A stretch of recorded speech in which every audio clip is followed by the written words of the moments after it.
So using TeamViewer means giving access to people to your computer, and you may access out TeamViewer as well, and you want to make sure that you are secure. So time and again, you might want to go ahead and track your active sign-ins to make sure that you're the only one using TeamViewer.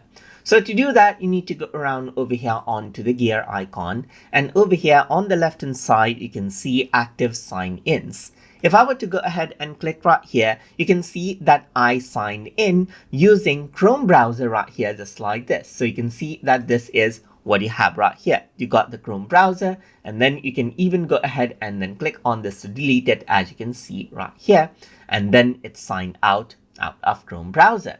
So now what happens is that you need to sign in again. So you can see that currently yesterday it's signed in using Windows 11 right here. And then again, you can see that on these dates, it's been signed in into Chrome right here. And this is the current session right here.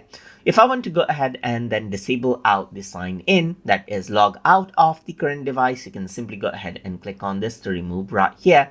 And then your account will be logged out from that particular device right there. So whenever you're logging in from multiple accounts, you can simply go ahead and choose which accounts to sign out from over here so that you're secure with your TeamViewer account. So that is how you can go ahead and track out your active sign-ins inside of TeamViewer. So I hope you guys learned something as always. And as always, please like, comment, share, and subscribe.